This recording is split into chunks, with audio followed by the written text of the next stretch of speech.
ఈ ధనుర్మాసంలో వైష్ణవ ఆలయ సందర్శనార్థం నేను మా వారు సికింద్రాబాద్ కంటోన్మెంట్ ప్రాంతమైన ఆల్వాలులో శ్రీ గుండం బాలాజీ వెంకటేశ్వర స్వామి దేవాలయ సందర్శనం చేసుకున్నామండి.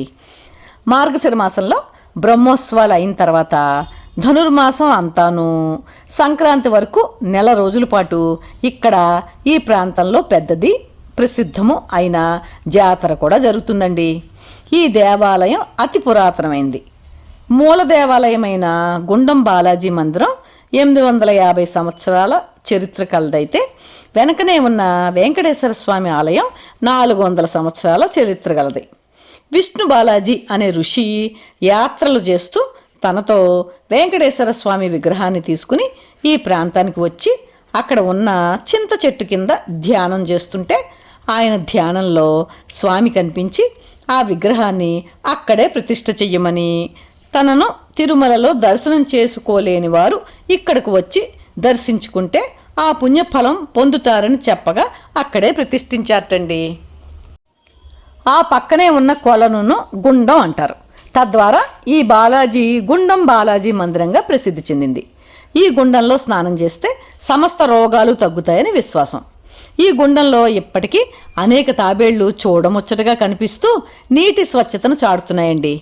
ఆ తర్వాత నిజాం సుల్తానుల ప్రధానమంత్రులైన చందులాల్ బహదూర్ మరియు వారి వంశస్థులు నిలువెత్తు వెండి శ్రీ వెంకటేశ్వర స్వామి విగ్రహం, బంగారు వాకిళ్లతో అదే ప్రాంగణంలో మరి యొక్క పెద్ద వెంకటేశ్వర స్వామి ఆలయాన్ని నిర్మించారండి. ఇప్పుడు ఆ ప్రాంగణం గుండం బాలాజీ వెంకటేశ్వర స్వామి ఆలయంగా ప్రసిద్ధి చెందింది. సువిశాలమైన ఈ ప్రాంగణంలో ఆంజనేయ స్వామి క్షేత్రపాలకునిగాను ఇతర దేవతామూర్తుల ఉపదేవాలయాలు కూడా ఉన్నాయి. ఆధ్యాత్మికతకు, ప్రశాంతతకు నిదర్శనానికి ప్రసిద్ధి చెందిన ఈ దేవాలయ దర్శనం మాకు చాలా ఆనందాన్ని ఇచ్చిందండి. దర్శనానంతరం అక్కడ జరుగుతున్న జాతరలోని అశేష జనంలో మేము కలిసిపోయి 2 గంటల పాటు సమయం ఎలా గడిచిందో మాకు తెలవలేదండి. జాతరలలో ప్రదర్శనకు, అమ్మకానికి పెట్టే వస్తువుల మాట ఎలా ఉన్నా అక్కడికి వచ్చిన జనసందోహంలో మనము ఒకరై వారి ఉత్సాహము, ఆనందము, పారవస్యము, సహచర్యాలతో స్ఫూర్తిని, పునఃతేజాన్ని వయసుతో సంబంధం లేకుండా పొందుతాం కదండి. అందుకేనేమో జాతరలు, తీర్థాలు మన సంస్కృతిలో భాగాలైపోయాయి. మా మనుమరాళ్లకు, మనుమలకు ఈ జాతరలో జ్ఞాపికగా కొన్ని వస్తువులు కొనుక్కుని ఓం నమో వెంకటేశాయ, కళ్యాణాద్భుత గాత్రాయ, కామితార్థప్రదాయనే అని మనస్సు నిండా తలుచుకుంటూ దేవాలయ దర్శనం పూర్తి చేసుకున్నామండి.